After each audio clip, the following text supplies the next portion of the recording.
మాజీ ఎంపీ విజయసాయిరెడ్డి ప్రత్యేక రాజకీయాలకు దూరమైనప్పటికీ రాజకీయ రంగాన్ని మాత్రం పూర్తిగా విడిచిపెట్టలేదు. రాజ్యసభ సభ్యత్వానికి రాజీనామా చేసిన తర్వాత కొన్ని రోజుల పాటు సైలెంట్ గా ఉన్న విజయసాయిరెడ్డి ఆ తర్వాత సోషల్ మీడియా ద్వారా వివిధ రాజకీయ అంశాలపై తన అభిప్రాయాలను పంచుకుంటూ వస్తున్నారు. ఈ క్రమంలోనే తన పొలిటికల్ రీ ఎంట్రీపై విజయసాయిరెడ్డి క్లారిటీ ఇచ్చారు. జూలై నెలలో మళ్లీ రాజకీయాల్లోకి వస్తానంటూ ప్రకటించారు.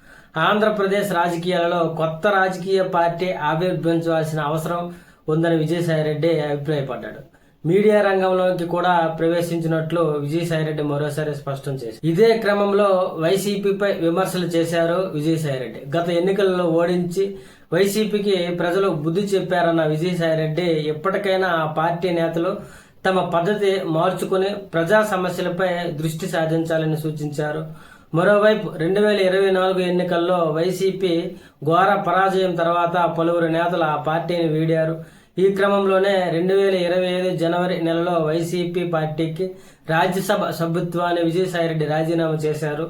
రాజకీయాల నుండి తప్పుకుంటున్నానని, తన పదవికి న్యాయం చేయలేక రాజీనామా చేస్తున్నానని అప్పట్లో విజయసాయిరెడ్డి ప్రకటించారు. అయితే విజయసాయిరెడ్డి రాజీనామాకు ఆ వెంటనే రాజ్యసభ చైర్మన్ ఆమోదం కూడా లభించింది. ఆ తర్వాత సోషల్ మీడియా ద్వారా వివిధ అంశాలపై స్పందిస్తూ వస్తున్న విజయసాయిరెడ్డి ఇటీవల మీడియా రంగంలోకి ఎంట్రీ ఇవ్వనున్నట్లు ప్రకటించాడు. త్వరలోనే Telugu, Hindi, English digital media platform ప్రారంభిస్తామని తన ఎక్స్ వేదికగా వెల్లడించాడు.